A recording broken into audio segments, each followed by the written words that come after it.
Hello, everybody, and welcome to Honey Badger Radio. My name is Brian. I'm with Allison, and this is another episode of Maintaining Frame number 120. The Party of Single Women is watching you. We're going to be looking at, Always watching you. yes, that's how I always feel like somebody's watching me, and I get no privacy. Oh, Yeah. whoa, whoa. Anyway, Yeah.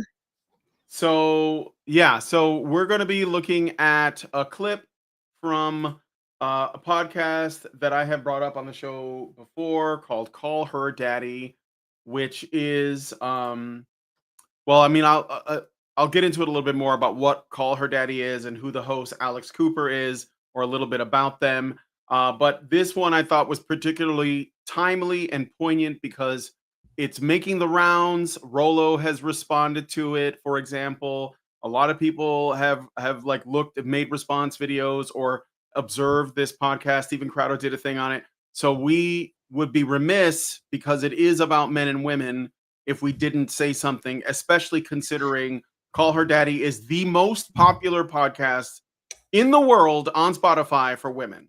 So like this is like where women are tuning in, especially younger women, like in their, well, when we say younger, we mean Zoomer and millennial women. That's Okay. kind of like the domain.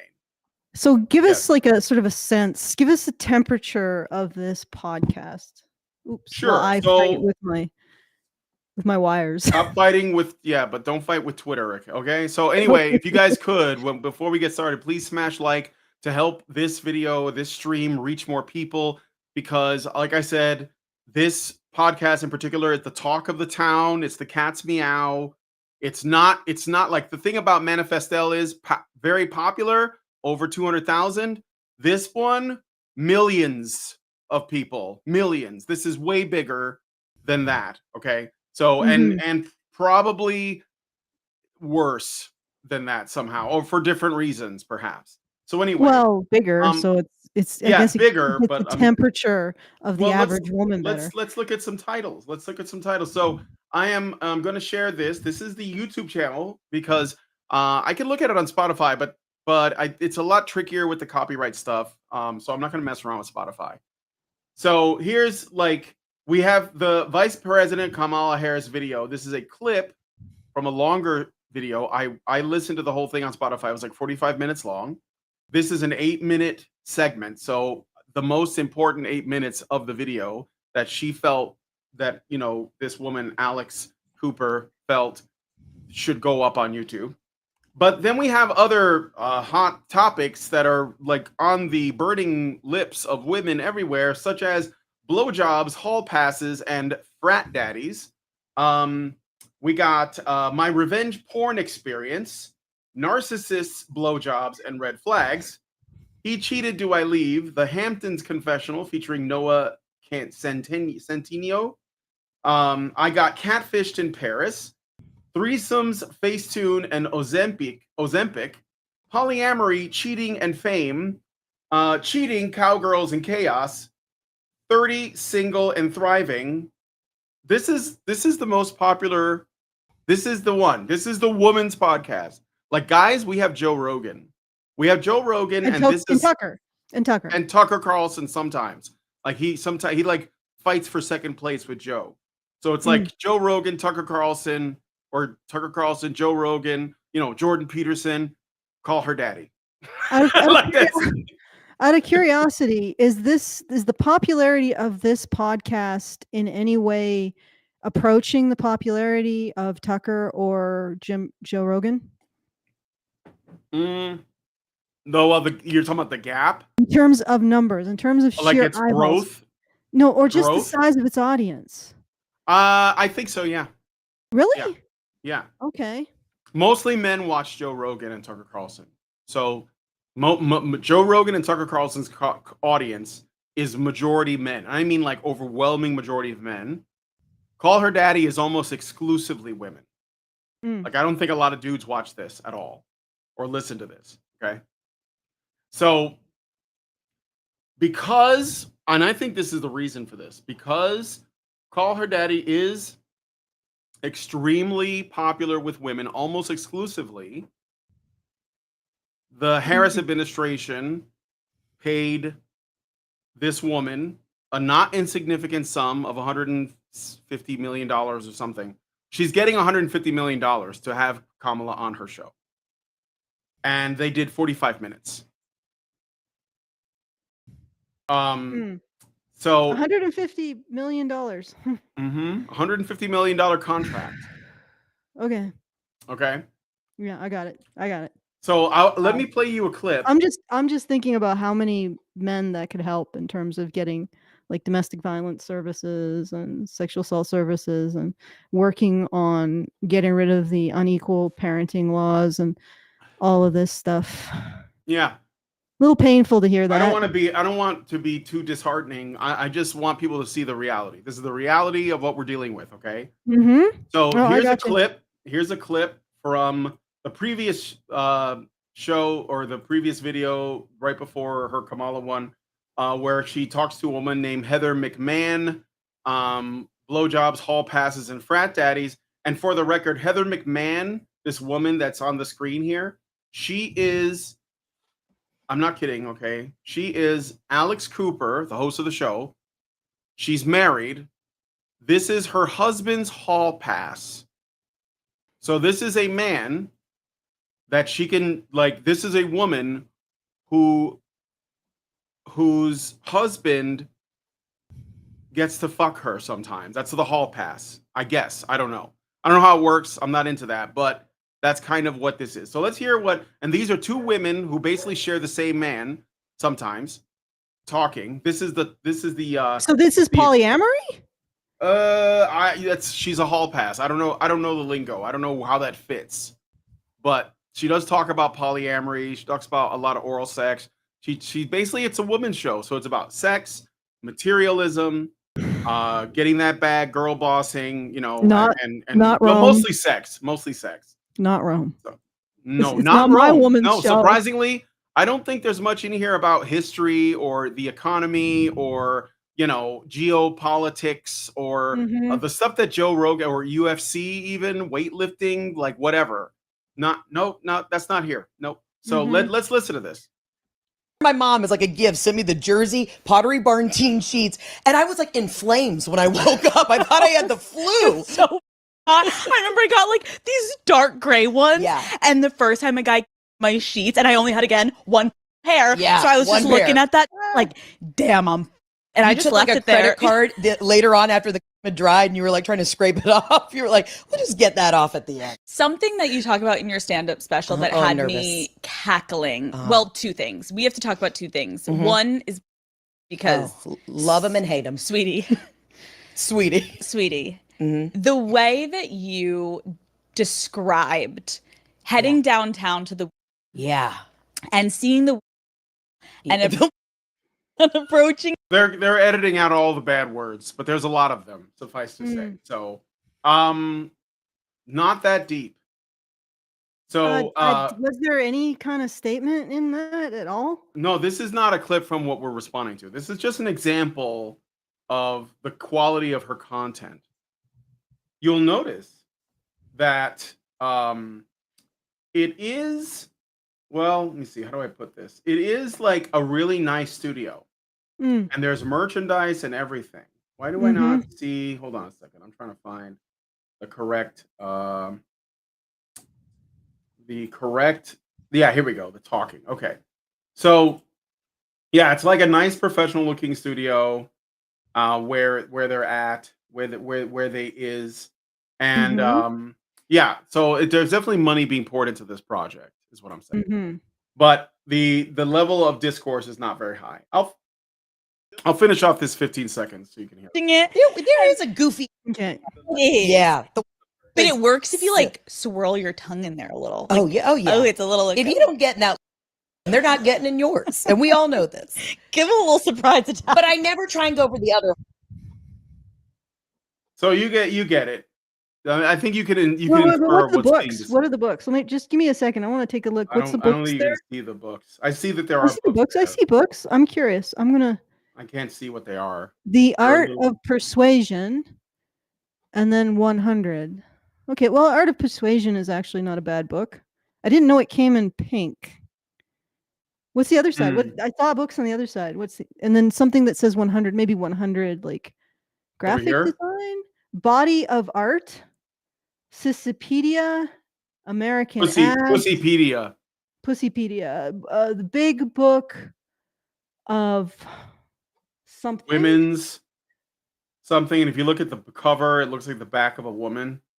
So probably a book about women. Voices. Yeah, this is, I mean, graphic design is always an interest of mine, but this seems like it's pretty lightweight stuff, except for The Art of Persuasion, which is a good book from what I remember. Okay. Actually, let me just double check if I'm thinking about the same book. I don't know. I just have an interest in the books. That's all. Yeah, I mean, that's fine. And if you have an interest in sending us any comments, we did get a comment. You can do so at feedthebadger.com/justthetip. That's the very best way to send us whatever funds you want to send us, and the very best way to send us a comment that doesn't go through YouTube's comment enhancement system. And also the monthly fundraiser is up at feedthebadger.com/support. So please go there and put a few shekels in the hat to make sure that we can continue to bring you this content and continue to watch me flail around in my nest of wires and hit my microphone constantly. Okay. Yeah. So feedthebadger.com/justthetip for a comment, feedthebadger.com/support to support the show. All right. I'm done that. All right. I'll read the super chow that Pepito sent. Gave us $20 and says, Hannah schooled me on biological gynocentrism on X, and I am coping and seething. Thanks for helping me connect the dots. All right, you're welcome, Pepito. It's like, you know, this is a reality we have to deal with. So just prepare accordingly, you know. That's it. All right, so let's get into the video. So this is, let me share it really quick. So the full length video is 45 minutes, and I watched all of it. And I just want you to know that I did that. And it wasn't fun, because it was as shallow and vapid as you might imagine. But I do have some time codes here for this. This is an 11-minute clip, so there was a longer clip put up by Access Hollywood. The one on her channel, 7 minutes, but this is like the same chunk of time. Okay, and we're gonna start this at the beginning. So. As women, we have to work 10 times harder. We got to be smarter. We got to play the game to even get our foot in the door sometimes. Can you tell the daddy gang? Yeah. When people... The daddy gang is what she calls her audience, in case you're wondering. And they're not men. So we're just going to accept that. Yep, that's right out the gate. Women have to work harder. Well, it's not because you're not given all kinds of benefits that men don't get. Like, people are actually giving you, I guess it's because you're women, thus inferior. Well, oh fucking God, I know. I'm sorry, but where's the women have to work to what with DEI initiatives, with women only scholarship and bursaries? I mean, every institutional intention is for women to try to bring up women to get them as good as men or better. So if it's not in the institutions, where is it? It's either innate ability, or it's some kind of socialization you refuse to address, which I think it's, you know, little column A, little column B, but yeah. So yeah, we're just coming out the gate with women have it worse. Yeah. That's the default setting. Despite this woman being a millionaire from Los Angeles that has a podcast. Well, I can tell you how you can have it worse, lady. Try to advocate for men's issues. Yeah, right. Let's see the contracts coming out for that. And yet we're the ones that get called grifters, right? Mm-hmm. All right. Anyway, yeah, let's keep going. Tell you no. When people look at you and doubt you, what does that ignite in you? So I've been told that many times. And through the course of my career, I've been told, you know, at one point, you're too young. I've been told, oh, nobody like you has ever done that before. Oh, they're not ready for you. Oh, and this is the one that kills me. Oh, it's going to be a lot of hard work, right? As though we don't like hard work. And here, are you the queen? She's the queen of hard work, I guess. Yeah. I know. So essentially, you're going to be a president who can't be called to the mat on anything, because the instant you receive any kind of criticism, you're going to call on the woman card and the Indian American card to neutralize it, right? Is that what we're looking at? The heck just happened? I think this just dropped a bit. Oh, I didn't strange. notice. No, you didn't notice. Okay. Well, I'm just in a continuous fight with this thing here. But it seems to be stable. So that's good. That's really good. So far, so good. So far, so good. But yeah, so it's like this. So you're going to be in a position of basically leading the free world. Well, not so free anymore. The little less free than it was world. And, or a lot less free than it was world, and also in a position where nobody can criticize you, because every time they do, you flash up the you can't criticize me, I'm a woman card, right? And then the other thing is that you talk about how hard it is to be a woman, and what they really mean is they don't see themselves in all of the big positions that they want, like the socially prestigious positions that they want. They also don't see themselves in like the sewer workers and the linemen and all of them, but but that's not relevant. That's irrelevant. We don't want that. But they don't make the connection that if you have a card in your life that, no sales, all criticism, you're never going to achieve as much, because your ability to take and integrate criticism and receive it, because men get a lot of criticism.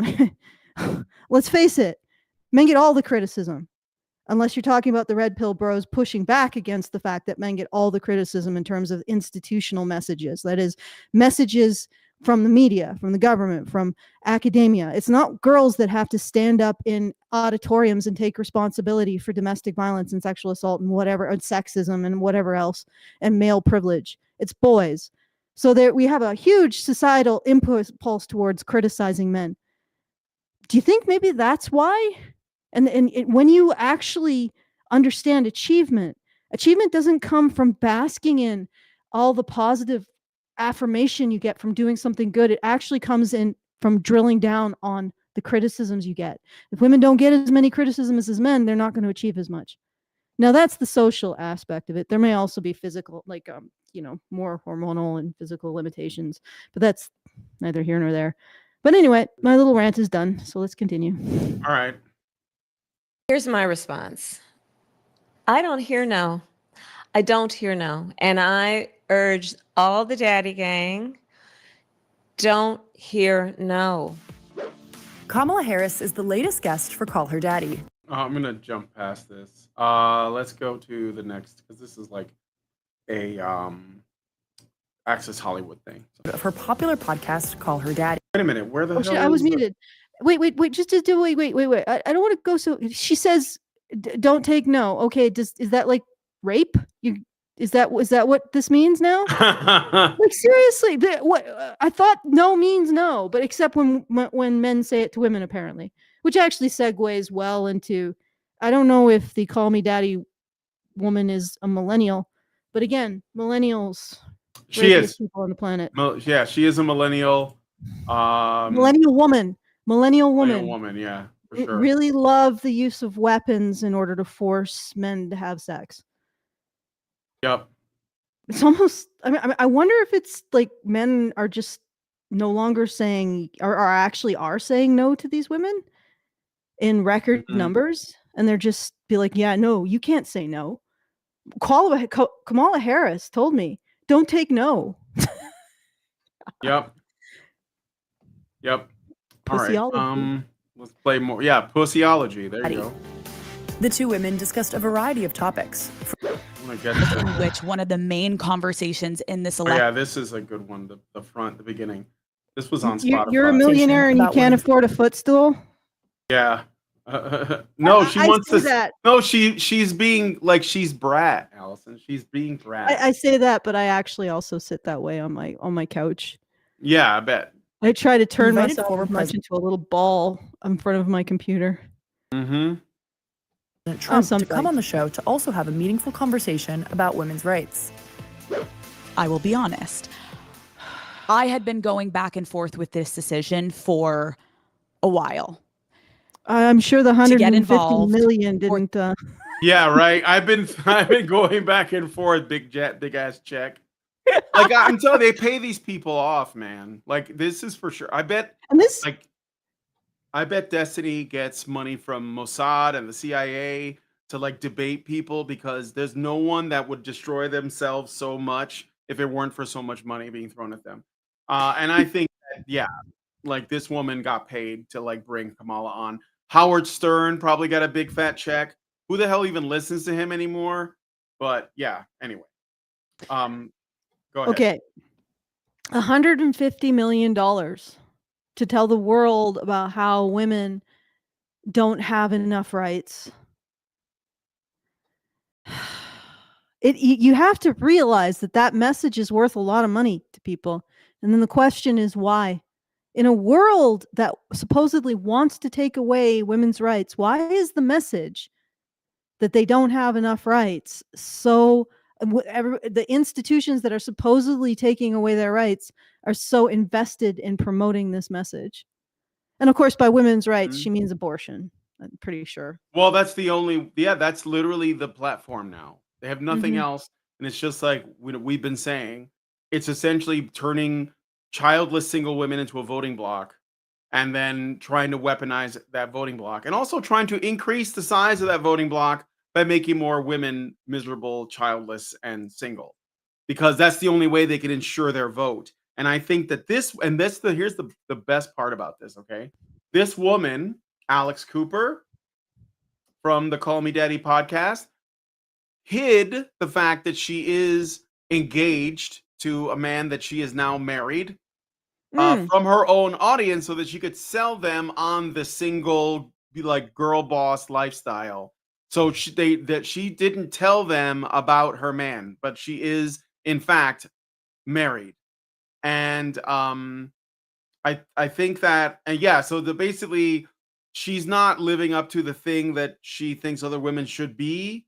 She's not doing that herself, just like a lot of feminists, by the way, that basically say, because she's a fourth wave feminist, according to her own account. So she is an intersectional feminist.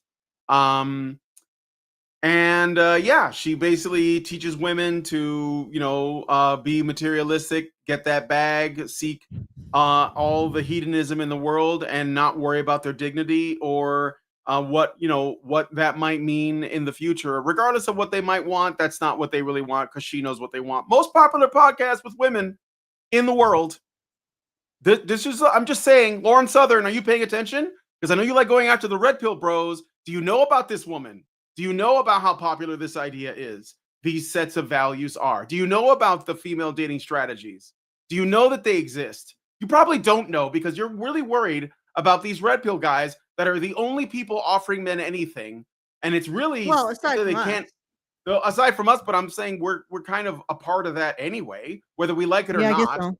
Yeah, so I'm saying that at least the people on this side are trying to equip men with enough information that they can navigate this bullshit minefield that these women have laid out, because they're like, and of course, if you make a woman afraid, alone, and childless, then they become a very easy tool to manipulate you for political power. And that's what it's all about. And this woman got bought off to do that, just like that other woman, Faradi or whatever, that was like, debating like hardcore on like the whatever podcast or whatever. And it turns out she was like, yeah, I get shit tons of money from the Biden administration and Planned Parenthood. Shock. Not really. Right. Like they know where their bread is buttered. Like on one hand, you have government organizations that are surveying red pill content like ours, like the Department of Homeland Security, and they're trying to throttle us and limit our reach. And at the same time, they're empowering and funding and emboldening these so-called grassroots little groups like these podcasts. I wouldn't be surprised. Well, I'm saying, like they're like astroturfed. They're not organic. They're being funded. They all of BreadTube is funded. This bitch is funded. That Debate Me girl is funded. Debate Me Broad. And it's all fake and it's all artificial on purpose, because like the truth is that they can't easily get men's loyalty as a block because men don't operate that way. But women do, so it can be done. So anyway. Yeah, it's really unfortunate, but that's true. Well, anyway, yeah. So let's hear her. I'm just saying she's fake, and it's obvious, right? So to not get involved.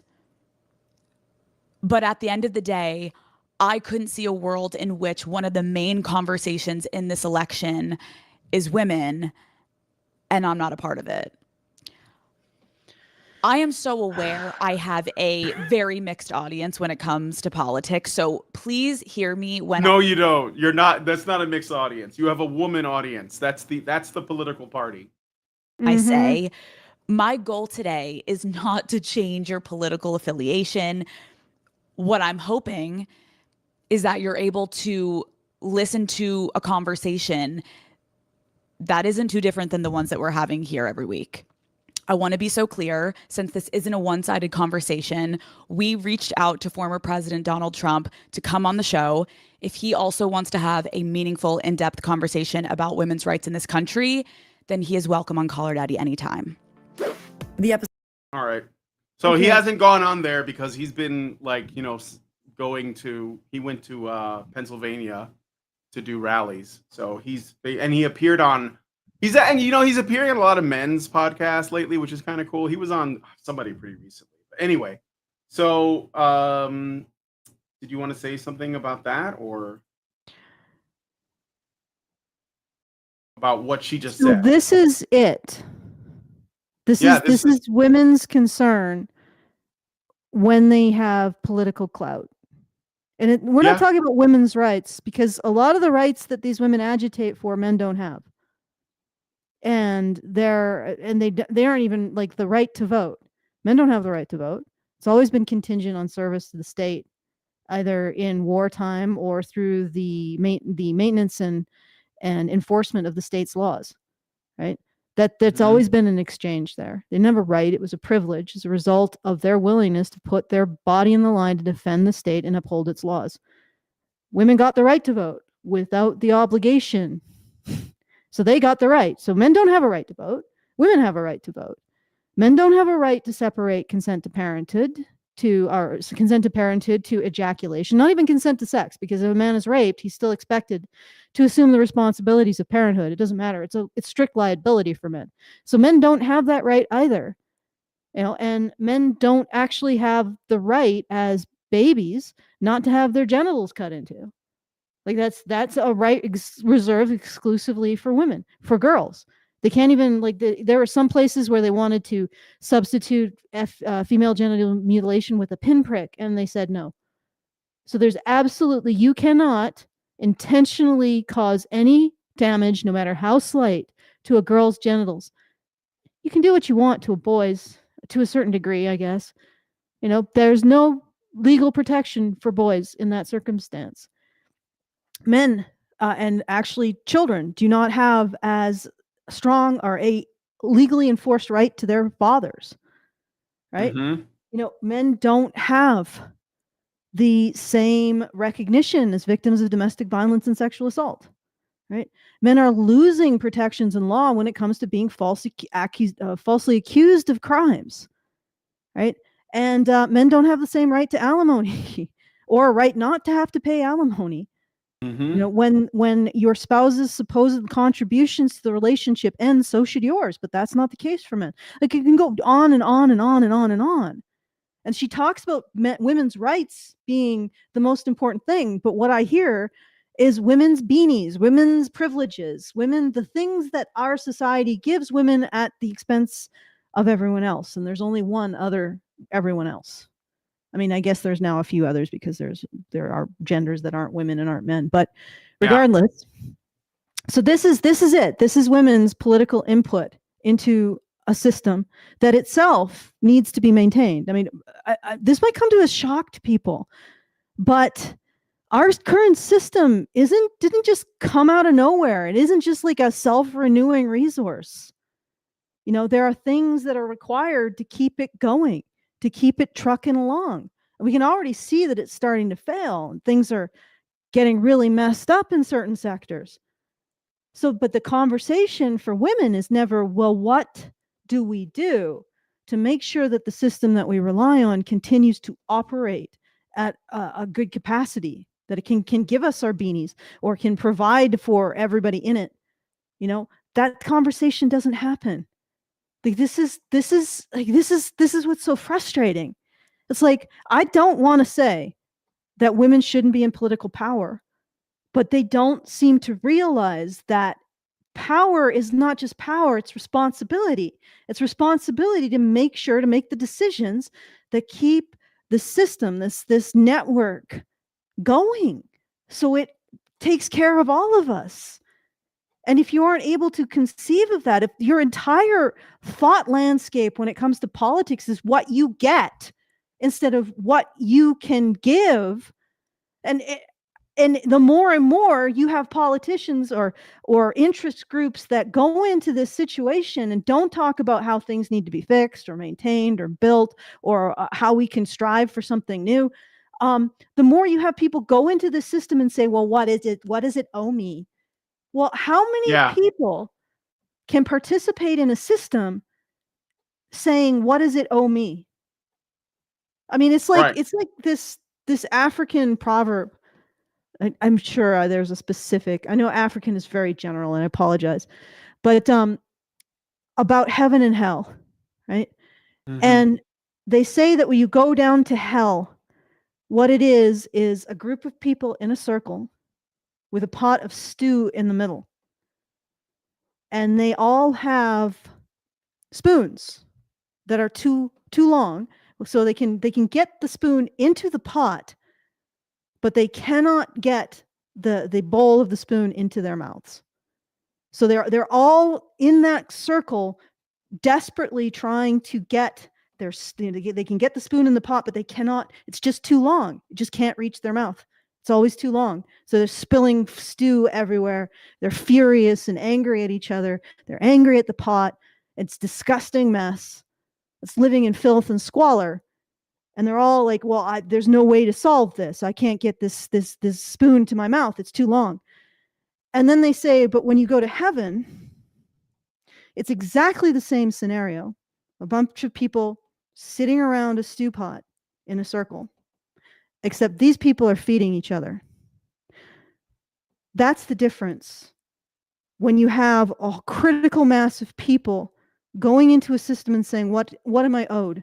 Versus, what can I do to maintain it, to make it better, to make sure the people who maintain it get what they need to continue to maintain it?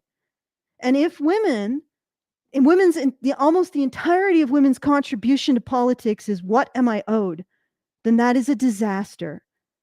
We're going to be watching a slow motion disaster as they consume everything that is worth having in what we have created with the words, what am I owed? As a woman, what am I owed? Yep. Okay, sorry about that. No, it's okay. That's okay. At a rally in Pennsylvania, former President Trump recently told women, you will be protected and I will be your protector. What do you make of that?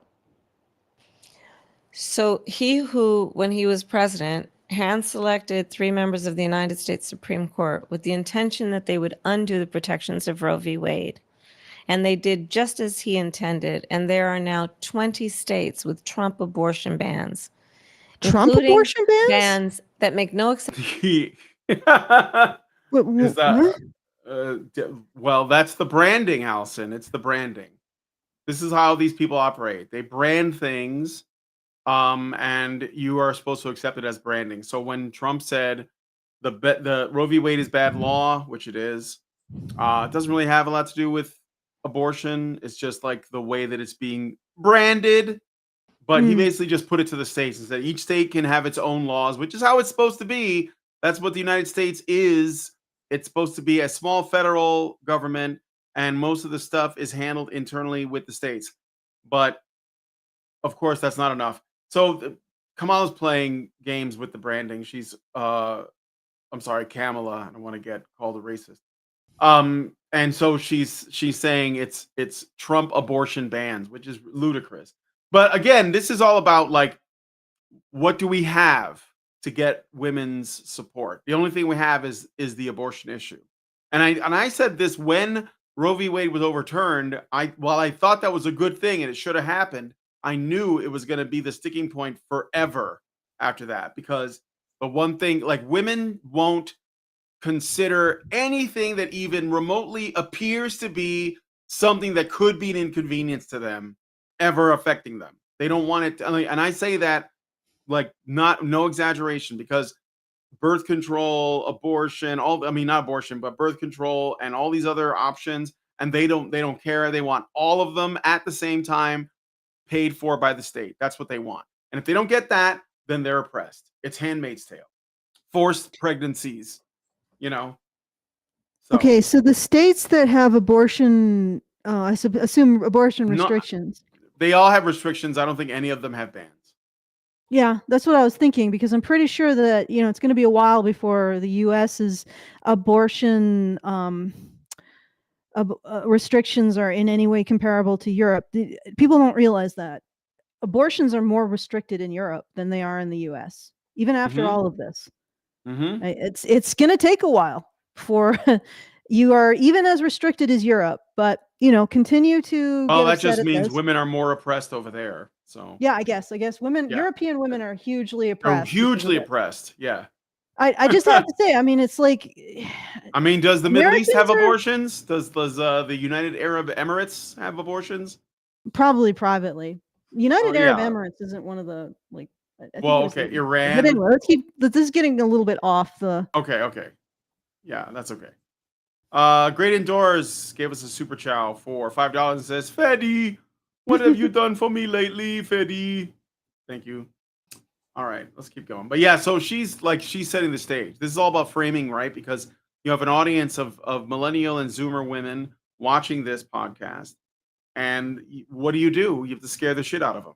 You have to scare the shit out of them, and you have to scare the shit out of them in a certain way. So, exception for rape or incest, which we just discussed. That's bullshit too. So he said not even allowing for rape or incest. That's bullshit too. Also terribly uncommon. It's like 2%. Just out of curiosity, because I'm pretty much a neutral observer in all of this. Not so new. Well, okay. I don't mean to play the centrist card. I try to retain that because this is what I see. I see a threat narrative. I see a political arm that is basically coalescing around a threat narrative, and that Trump represents classical liberal principles, as far as I can tell, which is probably why Kennedy went way too far right. Way too far right. Yeah, but not even like, he's not even. I don't even think he represents the conservative ideal of Christian, fundamental like Christian morals being essential to society. I think he's just more on the line of a classical liberal, constitutional rights, free market, that kind of thing, and also border protections. But we don't have to get into that. But yeah, from what I remember, he actually opposed a federal ban on abortion that was being pushed by pro-life groups, didn't he? I don't think it even got. Even if there was, like, there might have been something like that put forward, but it's not just that Trump was an obstacle to that. The whole country isn't really behind that. This is like where there's multiple threat narratives, all of them centered around women, right? You have the Handmaid's Tale, you have the Christian nationalists, you have the woke right, and they're all threat narratives around women and their bodies. And the truth is that the average American is just not that concerned. Like, abortion for most Americans is not even in the top 10 of their concerns when it comes to policy. But the goal of people like Kamala and the left is to get women obsessed with abortion, even if it isn't likely something they're having to deal with in their lifetime, if they are at all responsible. But you have to make it their problem so that they will react. And yes, you're right. Look, Kamala's job is to make this about Trump, because there's no way she can make the case that she is something you vote for. She has to make the case that he is something you vote against, right? Yeah, that's a good point. she's going to make it about him because she doesn't have anything to sell. She's been in office for 3.5 years and things are awful. And she's trying to say, look, I'm not that person, even though I literally could do all the things I'm promising right now, but I'm not going to. Instead, I'm going to distract you and tell you about this other guy that already was in office, didn't start any new wars, did some pretty good stuff with us. But look, forget about all that, because I promise you this time it's going to be serious and bad. So like, but I don't even want to get into, it's not important. Like, it doesn't matter. It could have been Ron DeSantis. It could have been Vivek Ramaswamy. It could have been anybody. And this would have been the same narrative. That's my point.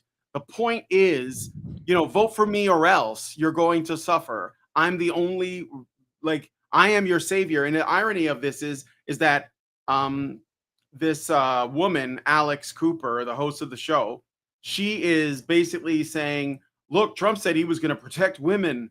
What do you think about that? And Kamala's basically trying to make the case that he's obviously not, but she's occupying that same role that the other woman is claiming Trump is occupying, of being the sole savior, the only chance that women have, right?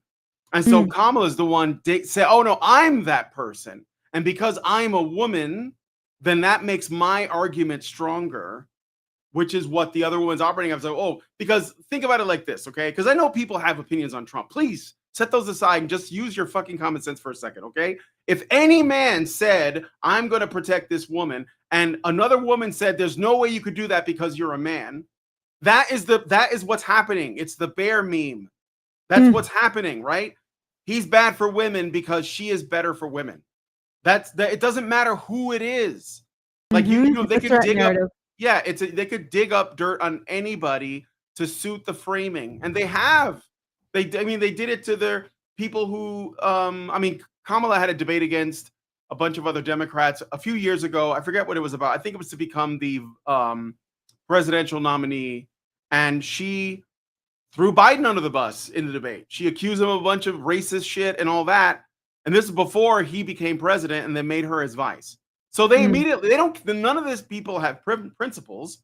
They're just like, oh, I'm going to use whatever tools I have. Whatever tools I have, I'm going to use it to destroy you. And then when I get into position of power, then maybe I'll use you, because that's what happened, right? And now, but as an aside, Biden is throwing shade at her again. Whatever, he could just be senile. But my point is that that's not what you're hearing, is not really what it's about, right? The issue is never about the issue. It's always about the revolution, and it's all about what is useful. So when she says Trump, ignore that and replace it with, patriarchy narrative. Like that's it. It doesn't matter. It could be Project 2025. It could be white nationalists. It could be Christian nationalists. It could just be men. It's going to be the same narrative no matter what, because this isn't about that. It's about power and what works on women, scaring the shit out of them. And it does. It does, especially if they don't have a man in their life, if they don't have a family, if they're not invested, like this woman. I mean, I know she's technically got a husband, but I don't think that their relationship is necessarily on solid ground. Plus, she did take a check for quite a bit of money to allow this platform to go forward. So that's what I wanted to say about that. Yeah, and that's what I was trying to get at too. Like it's a situation where we're dealing with one side, which I guess has still got liberal principles, like classical liberal principles, and the other side that's basically just threat narratives. It's just threat narratives. Yeah, it's and again, just constructing a boogeyman and using people's fear of it to manipulate them into doing stuff. And I can't, like I said, I've tried to be nonpartisan or just stay out of it, but I can't help but this is my observation. Like, the Democratic Party isn't the party of intersectionality or anything. It's a party of threat narratives. It's a party of manipulating people using fear. And that's like, you can manipulate people using fear to take away their neighbors' rights, to start marching their neighbors into camps. Like, this is scary stuff. And like I said, it's funny because I think it also coincides to this kind of shift in, I guess, the economic principles that underlie what the U.S. the goals, the philosophy of the U.S. Because we have the classical liberal with this idea of free market and people being able to to earn and just develop their ideas and earn money from them. And then you have this threat narrative, which is really about giving people according to what they need or what they fear, right? And what's interesting is that you could argue that we're moving from a Keynesian system in which we, okay, so there's the Keynesian. I'm probably saying this wrong because I mispronounce everything, but there's the system whereby we see. You mean Keynesian? Keynesian system, yes. Sorry. But there's a part of the Keynesian system called deleveraging, where they start to try to reduce the inflation.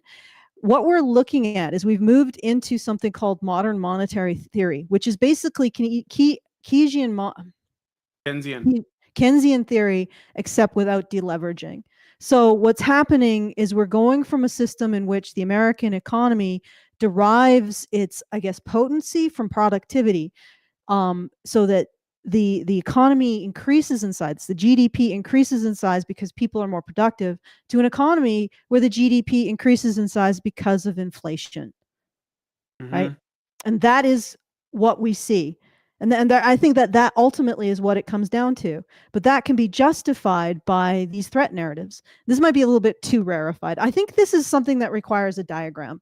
Well, so maybe, look, remember, I know that this is a person running for office, and therefore things like policy and the economy and borders and rights and laws, those things should matter. But that's not what this podcast is about. This is just about, I want my abortions. Can I have my abortions? That's it, right? Women have it worse. Men don't have problems. No, I'm saying, like, you're giving this podcast too much credibility by your response.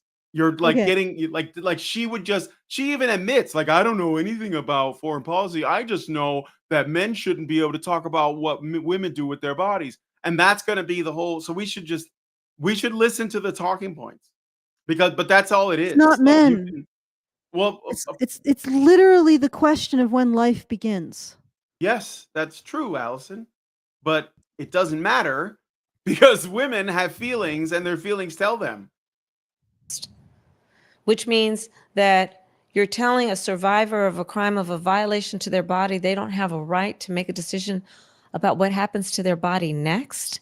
Okay, Kamala. Okay, can I just deflate this? And this is probably why we don't get any traction. Literally, legal precedent is that if a man is raped, it doesn't matter. He has to assume parental responsibilities, even as a result of having been raped. So you are asking for something that men don't have. Like, okay, I wanted to point that out there. Put that out there. I got it. We know that they don't have any rights when it comes to that. So this is the same guy that is now saying that. This is the same guy who said that women should be punished for having abortions. He didn't say that. This is the same guy who uses the kind of language he does to describe women. Oh my God. So that locker room talk, though. Yeah. I think we need more of that. Can we have more locker room talk? I want more.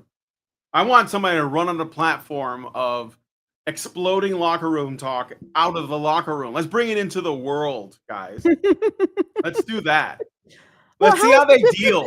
Like, it's going to be like that meme with the little girl hiding from the Terminator. The Terminator says locker room talk, and the girl's like women everywhere.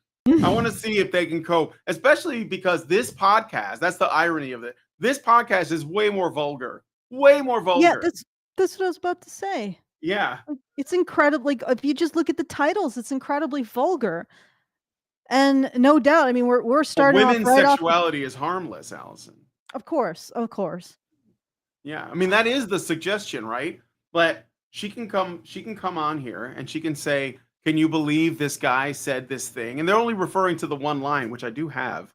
I guess I could play it for everybody in case you forgot.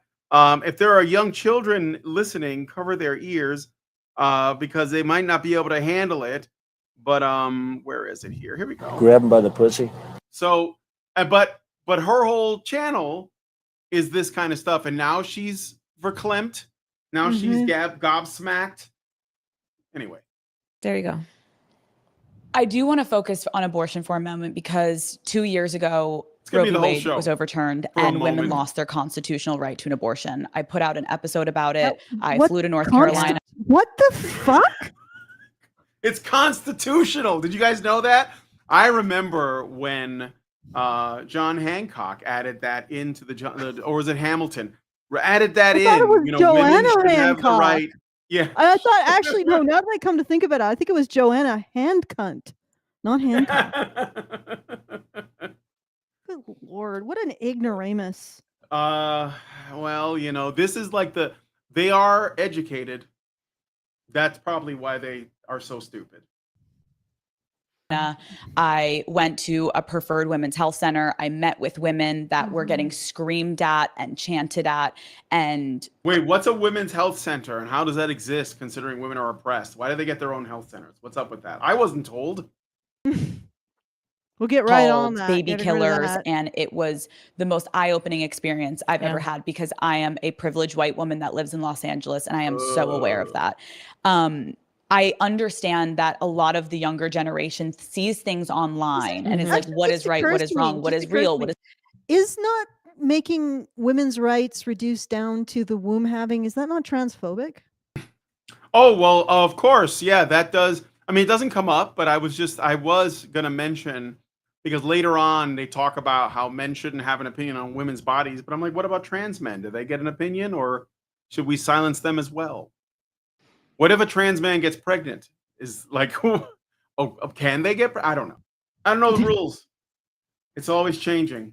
No, but seriously, not. like the women's rights come down to the right that only women who are born women, like women with female genitals and a womb. Sorry, with a womb. Only women with a womb. Isn't that like transphobic? It's like you're only talking about one group of women's rights, right? At this point. Trans men are also women when it benefits them. This is all just okay. All right, let's keep going. All right. Let's see how we choose the face of our destructor. Mm-hmm. Explain and talk about what is actually happening to abortion access right now in this country. Yeah. So again, I thank you for what you've been doing and at the earliest stage of this and following the stories. So, on just public before policy. we continue, do they ever mention anything but abortion? Well, they do talk about men later in a little while, like why men are the obstacle. Like, yeah, they do talk about men. I think there's a really great bit later that I don't want to spoil, that I think you're gonna have a field day with. So Okay. if you can hang in there, this isn't like a 45-minute pod. This is 7 minutes. Okay, it's not long. It's only 6 minutes left. So this is a short clip, but it's profound. Or we could jump into some other ones. Let me just see here. Not this one. Here's one. I could just jump into these. So how about we do that? These are shorter. Yeah. So here we go. I'm already suffering here. Yeah, no, it's okay. I know it's painful. I know. All right. It's like you don't do too many long form interviews. What made you want to do Call Her Daddy today? Well, I think you and your listeners have really got this thing right, which is one of the best ways to communicate with people is to be real, and to talk about the things that people really care about. What I love about what you do is that your voice in your show is really about your listeners. And I think especially now, this is a moment in the country and in life where people really want to know they're seen and heard and that they're part of a community, that they're not out there alone. And so I'm really glad to be with you. Thank you. So nothing was said. Nothing was said there. It was completely empty, but there is something interesting about this. That's why I wanted to play this clip, because it is interesting. Do you remember when Hillary Clinton was running against Trump and they did their debate, and somebody they did like a a remake of the debate, but reverse the sexes. You Oh remember yeah, that, I remember Allison? that. Yeah, I remember that. They said all the same things. They said it in as close to the same tone as they could, same body language, same movements, and everybody's impression was completely different because of the sex swap, right? Mhm. The gender swap. What I'm noticing here is that when and again, I don't want this to become specifically about Trump. I never wanted that to be the case. It just so happens that this is the hand that we're dealt. There's an election in less than a month. It's going to affect everybody, not just Americans. So it's important that we at least see what's going on, what the dynamics are. But what I noticed is that Trump was making because he can't do an honest interview with the media like MSNBC, CNN, whatever, without them twisting his words and making it a very hostile place where he can't actually say, this is what I want to do, this is what I think is going on, here are my solutions, whatever. So he's been going on other people's podcasts. Now he hasn't been on Joe Rogan's because Joe Rogan won't do it for some reason. I think he's a coward and he's afraid that it would affect his bottom line. But he's been on Tim Pool. He talked to him. He was on a couple of big sort of comedian podcasts where there have been like guys that are kind of Joe Rogan, let's say what's the word I'm looking for? Like they're close to him, like not symmetric, but adjacent. What's the name? There was a guy, Leroy, the Theo Vaughn. He was on Theo Vaughn's show. He was on another guy, like a big streamer. So he's going on these podcasts. But the thing that's interesting is that all of these podcasts are very popular with men. Like they're primarily men that watch them because they're interested in the things that these guys cover. I think he also talked to Tucker Carlson, for example. And so we're looking at the stuff that interests men. And these podcasts are also usually about comedy, about health, about male interests, maybe sports, maybe history, Rome. So stuff that guys care about. And he happens to be going on those shows. And I think that because Kamala Harris was going on some mainstream programming, but she was running into a problem whereas everybody was giving her these really softball interviews and nobody was tuning in because there was no substance. So, and they saw that Trump's numbers were up, and that's kind of what this is, kind of a Hail Mary, I guess, on the part of the Harris campaign. So they're like, we got to get her on some female podcasts so this has come down again, just like in 2016, which is why I brought this up, to a male, let's say a masculine oriented party interest or, movement, and then a feminine one. And the feminine one also happens to be the establishment one because we all live under the same threat narrative. And so it's being pushed. So you see, when she said, I like what you're doing here, even though her podcast is literally about women blowing dudes and engaging in polyamory and essentially like being in their, like their baddie girl boss, like, Wait. Engaging in polyamory, so they're all like fucking the same guy? Oh, I don't know, or fucking multiple dudes. I don't know what they mean by polyamory. I just know that she's done podcasts on the subject multiple times with multiple guests, and she's interviewed porn stars, and that's the audience of women. And so when Kamala says, I think what you're doing here is great, it's kind of pointing to the absolute state of women, whereas this is the person she has to go to and court to get votes. So this is why I'm saying this isn't really about Kamala that much. It's more about, oh, look, this is where women are at right now. Like this is where we have to go, like Trump, like he was invited, but he's been like, probably he didn't think he was going to get a friendly interview anyway, not like Kamala's, but he's also been like, busy doing rallies. He returned to the place where somebody tried to kill him just the other day. He returned to that, and he's been like, schmoozing with Elon Musk and other people. So he just hasn't made the time, or maybe he will go on her show. I don't know. But what I'm observing is, again, there's a sex breakdown of what's going on in terms of these parallel conversations. And that is, to me, where the interest comes in, that there are these parallel conversations. You know what I'm saying? Oh, you're muted, I think. My apologies. I was muted. Okay. I get what you're saying. Do they cover anything? Like, Let me At move any on. point in this political discussion, do they cover anything related to politics? No, this is just about men. They don't talk about policy at all. I want to pose this question more to you and the Daddy Gang, but one of the biggest conversations in this year's election revolves around a woman's body. Get the idea. I want to take a moment, and can we try? I don't, Allison. I don't know why this shocks you, but women It can't see doesn't past shock me. their own. It's just like, can we get? All right, people disagree on when life begins. It's not trying to control women's bodies. Okay, some people think that life is sacred.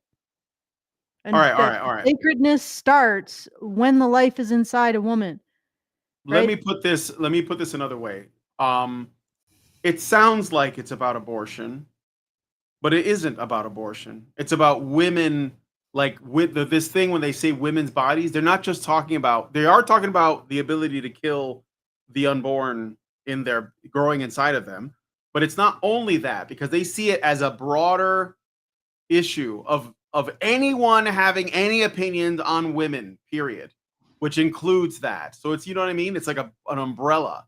So we can get, like, if you get into an argument saying, well, the people who are pro-life are not about controlling women's bodies. Obviously, that's true if you're not a moron. But these women don't think that that matters as much as the fact that anyone, man or woman, but especially men, have any opinion on what any women do ever at any point. And abortion is one of those things. But it's everything. It's just that that's the one thing they can run on. You know what I mean? Like, Yes. women just want to be able to just get that bag while securing their own bag. They want God to forbid be a able, baby take part of that bag or something. Yeah, and they also- the funny thing is that I'm pro-choice, right? And Yeah, this sure. bothers me. Let's get to the actual meat. Is there meat? Brian, there is meat, right? Think of any law Here we go. that gives Okay, listen to this. Okay, Mhm. I'm listening. to think of any law that gives the government the power to make a decision I know what you're gonna ask. about a man's body. Let's No. just pause. Conscription, selective service, the draft. You absolute. Oh, you knew this, Brian. Are you freaking kidding Let's hear me? it. Let's hear it again. Let's hear it again. I want to hear it again. One of the biggest conversations in this year's election revolves around a woman's body. Mm-hmm. Yep. I want to take a moment, Mm-hmm. and can we try Mm-hmm. to think of any law that gives the government the power to make a decision I know what you're gonna ask. about a man's body? Let's just No. pause. No. Oh, Is God, there any they're law? lying about it, No. No. and they're just lying about it. It's Yeah. And this is okay. So what we're seeing is And two that doesn't, people who are by the way, completely- circumcision is also a thing we could bring up. Yeah, circumcision. Like, parents have the legal right to cut into their son's genitals. The government has look at Ukraine. Men weren't even allowed to leave. They can legally shoot them for trying now. Are you flipping? And also, yes, it is in law that a man's. It doesn't matter if a man is raped. His parental responsibilities are strict liability. So what? And the thing is that this conversation, it's like they're lying. And Mhm. they exist in a lie. How is that how does that going to result in good governance? She doesn't even understand the situation for half of the people she rules. All she understands is how to minimize it and ignore it and pretend Laugh it doesn't at it. exist. Yeah, they laugh at it because, and the thing is, I think that laugh is kind of a victory laugh of, oh, I know that you don't know that we can throw men into the meat grinder and you wouldn't consider that a violation at all. And they're doing that. They're doing that in the Middle East. They're doing that in Ukraine and Russia. And if more wars break out, guess what? They're going to do it everywhere. And this is what her party wants, or at least the people who back her. I don't think Kamala actually runs anything. I think she's just, managed from the rear, which is It's what something you're she's probably looking at. accustomed to. Is But people with political clout who have absolutely no clue about the real life situation of the people, the men that they are making decisions for. Yeah. This is tyranny. Yeah. Right here. This is an expression of tyranny. Mm-hmm. Exactly. That's what I'm saying. So this is why, well, there's more to this clip, and I have one other one, but this is the reason why I wanted to bring this one up. Okay. How many more clips? Well, there's two. There's just the rest of this, and I have one more. I know you don't like Manifestel, but at least Manifestel doesn't, like, this is a woman who has a credible shot at becoming president. Yeah, that's why I think it's important. And Plus, she's everybody else is lying talking about her. the sacrifices that one half of her constituents make for her to even exist. Yeah. Even have the ability to have the job that she has. Like, this is disgusting. Well, the worst part is, try going on Twitter, share this clip, and make that argument, and see how many women and men will come at you and say, "What are you, crazy? Women's bodies are sacred. Men's bodies, no. Whatever the opposite of sacred is, they're basically like disposable." But we can't accept that if we treat men as disposable, we teach them to treat themselves as disposable. There may be some knock-on benefits of that disposability ending up creating roles of achievement. That makes sense. You can't have a general without privates. You can't have an industry leader without men working in industry, like men on the line. You know, Mhm. you can't have these things. You can't have infrastructure without male sacrifice, and you can't lead the production of infrastructure without male sacrifice. Like it's men's achievement is part and parcel with our expectations of sacrifice and their willingness to sacrifice everything for that achievement. So at the same time, we recognize that achievement, and it becomes an excuse to demand even more sacrifice from men. This is not good. This isn't good. This is a not good thing. No, down with this kind of thing. Let's keep going. I'm gonna play the rest of this clip. Sorry, there's dogs barking outside, and it's causing Jojo to react. All right. No. Look, we are a work in progress. But here's one of the many things I so love about our country. Part of the strength of our country and our evolution as a country has been through the fight for the expansion of rights. Not the restriction of rights, but the expansion of rights. And we still have work to do. Making this about women some more. So I say that work is born out of love of country. And it's hard work, but it's good work, and it's important work. And that's what's before each of us. And I think that, around election time, but every day, back to the conversation that we've been having about power, the beauty of a democracy is that we each as individuals have the power to weigh in on this. So basically, vote as a block, ladies, because we need to send more men to war, but we don't want you to, have to consider anything really. Okay, so last clip. This one is just cringe. They're going to talk about tampons because apparently men don't understand women's bodies at all, and they should not be speaking about them. To put it in our TikTok terms, I have seen girls on the street walk up to men and be like, "Do you know where a tampon goes? Do you know how many tampons we use? Do you even know do you know what a X or Y or Z is of a part of our," and they don't know the answer. I was the first vice president or president to ever in office go to a reproductive health care clinic ever. Okay, so so basically it's just shaming men for not understanding women. Who invented the tampon, Allison? Probably a man.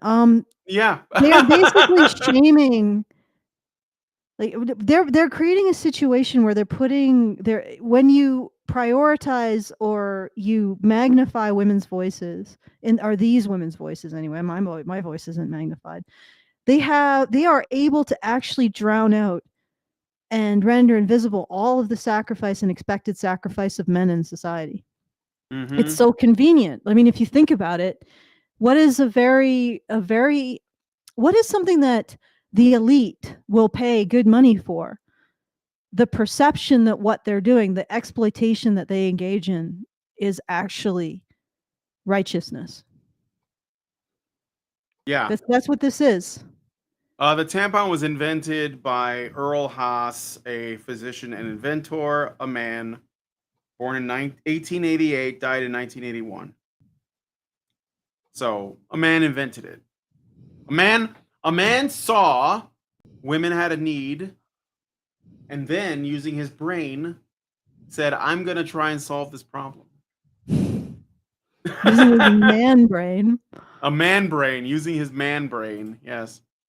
Xeranx gave us a super chow for I can't read it here. Let me see. $5. Thank you, Xeranx, and says, "Do you remember Kamala saying there are no soldiers in a war zone anywhere? Did you see the response video by soldiers in a war zone?" Oh yeah. That could be a good like chaser. We can look at that one at the end. Allison stepped away for a moment. But let me I did not step far. Okay. I did see this video, Xeranx. I remember this. I thought it was pretty funny. So hold on a second. I'm gonna move this over here. But anyway, those are, I mean, like, it's 45 minutes. There isn't a lot of substance, obviously, to it. But I thought that and the framing that's set up, and in particular the thing about men not having any laws against them, I thought that was particularly poignant for us to see. So yeah, this isn't simply, I mean, I'm sorry, but this is important. No, they're being clear. They're being clear that this is a battle between the sexes. It is a battle between the sexes at the end of the day, yeah. Yeah, and I mean, they're not completely wrong, although Trump still does frame a lot of his stuff in terms of protecting women. But yeah, but not enough. Not enough. Not in the way that they want. Not in a way that coincides with the economic interests of the people who basically own the currency printing process. Mm-hmm. Oh, good Lord. Yeah. This is actually terrifying. She has no clue about the expected sacrifices of one half of her constituencies. No clue about the lives of one half of her constituency, and yet she is still considered a viable candidate. Yeah. No consideration for one half of her constituency. I don't know what to say. Like, Strong sent me that. I don't know what to say in the face of this, but honestly, like, if this is women, like, women are cooked, Allison. Women are cooked. Like, if this is women, like, and we're not allowed to blame them. And what's really bad about it is what is omitted, like any discussion of economic policy, foreign policy, like any discussion of the border crisis. Like, apparently, I assume that you would have included some of that if it was in there. No, it's not in there. There's no discussion about the border. Yeah, what's horrible? They're not even talking about. They're over there talking about how worthless men are. Meanwhile, there are men like still working, like, probably 24/7 in North Carolina, trying to save as many people as they can, trying to save dogs. No discussion on that either. No, that doesn't come up at all. Like nothing. And that she did that while the hurricane was devastating Northern Carolina. That was like a recent podcast. So this is the extent of women and their understanding. I want to be able to abort my babies, and if you don't let me, then I'm going to destroy the country. Yeah. Like, that's it. That's the sum total of women's gnosis, women's achievement, women's mental capacity. Yep. Is to stay in a state of having nothing demanded of you. Yep. Well, they ultimately they just take men for granted, and I don't know like what to do about that. I mean, they really do. So I got a super chow from Mnemonics. Thank you. He gives us $5 and says, "Did no one else catch that she's proud that men don't have reproductive health clinics?" Well, she said women's only, which is weird because there is no such thing as a men's only reproductive health clinic, like they don't Yes. exist. I guess It just sounds more, it's like driving that point home. Oh, a what? urologist. Yeah, I like, guess. Yeah. I mean, I have a urologist because I had testicular cancer, so I have to see a guy regularly, but I didn't assume that he was exclusively for men though. So there was Maybe he is. this was some kind of presidential presentation, and there was nothing to it. Just I will allow you to, and she's not going to do that, by the way. Camille, if she gets in, she's not going to change anything about any of this. She can't. She can't. Because if she could, she would do it now because they're in power now. Yeah, like So she's not. but Like, it's not really. We're going to protect the rights, but why didn't she do it in the when they were under threat, Kamala? Well, she Like- couldn't. Yeah. Yeah, But- like you're going to do it now. Well, did you not have the ability to do it before?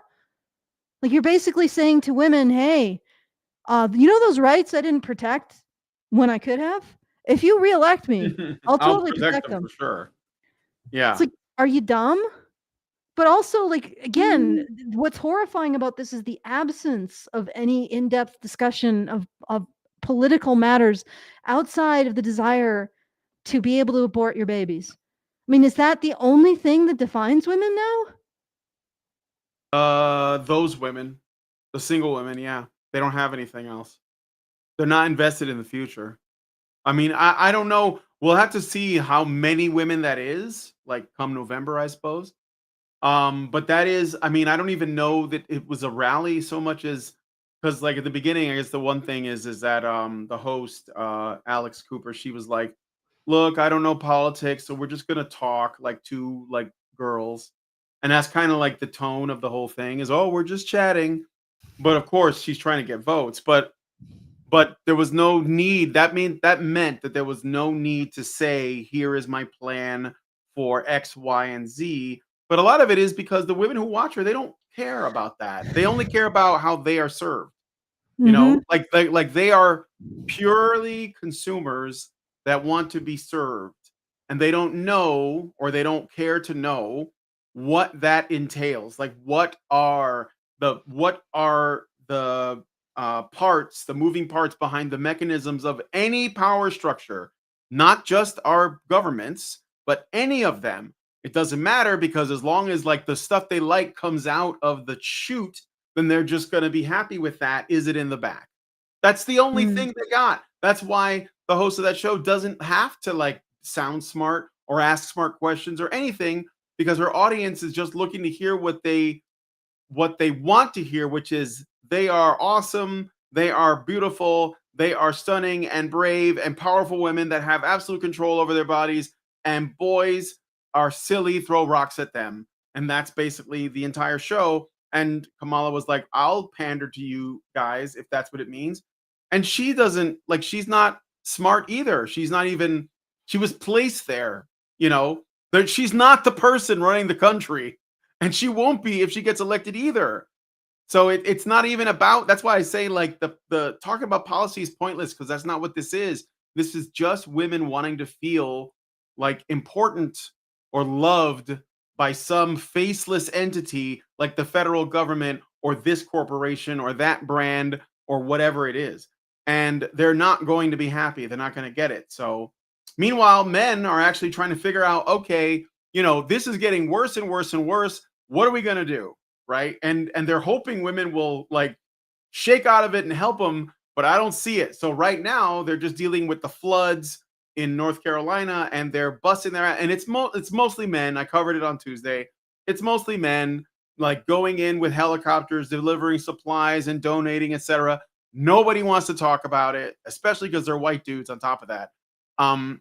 So we're just going to look at this now. We're going to see Kamala Harris on Stephen Colbert drinking beers while, you know, people are pulling like the drowned bodies of their dogs out of the fucking floodwaters, you know, because that's not, and even though that should be a story, it's not a story really, because that would just point to the incompetence of the state and the money that they stole and all this other stuff, you know.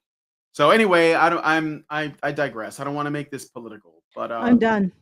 All right. I mean, there's nothing else to say, right? Yeah, let's end it on a chaser. There's nothing else to say. Let's look at this.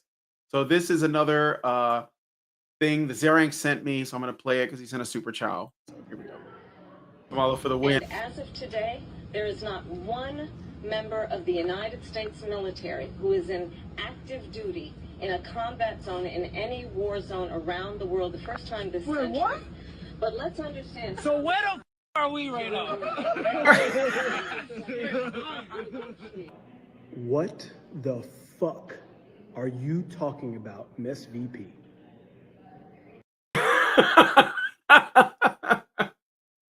I won't play the whole thing, but those guys are the guys who don't have their rights taken away, by the way. Those guys are this is people whose bodies are not being used. Well, I mean, yeah, because they being can say that used. they volunteered, but they would be, if it was necessary, they'd be there without their consent.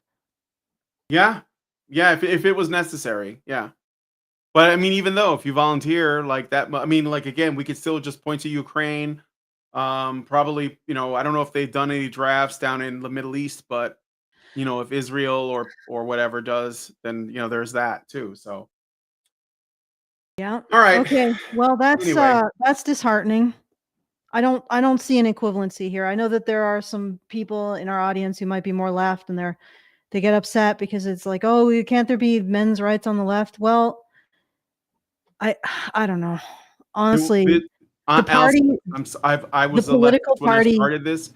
I tried really hard to be nonpartisan. I did, or whatever it is you call it. For 10 years, I was at this, and the more I did it, the more I saw, the left doesn't care about men, and I will continue to say that until they prove otherwise.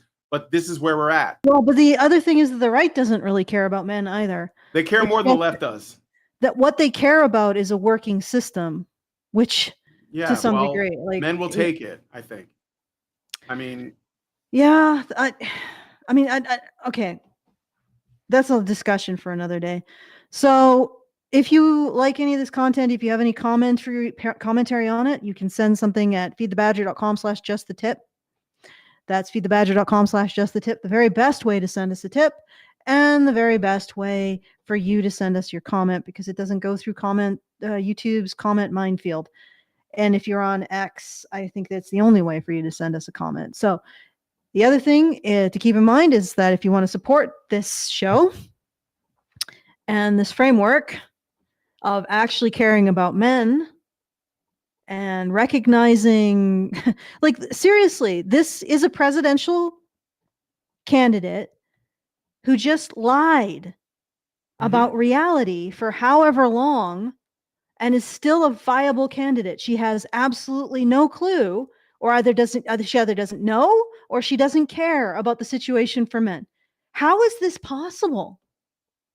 Well, if you want to continue to fight back against that, then please support us at feedthebadger.com/support, so that the message that men have issues, they have rights that are being ignored. Sorry, they don't have these rights that feminists say they have, and they never have, and that feminists are distorting and controlling the political landscape through these lies that they've constructed.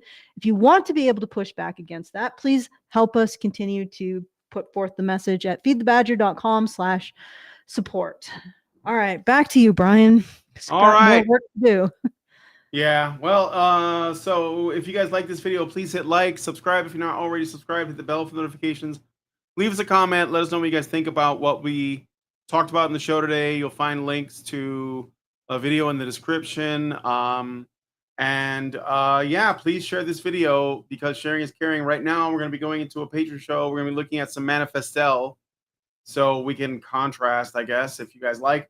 Thank you so much for coming on today's episode of Maintaining Frame, and we'll talk to you all in the next one. Men's right activists are machines, dude. Okay? They are literal machines. They are talking point machines. They are impossible to fucking deal with, especially if you have like a couple dudes who have good memory on top of that too. Holy shit, you're fucked.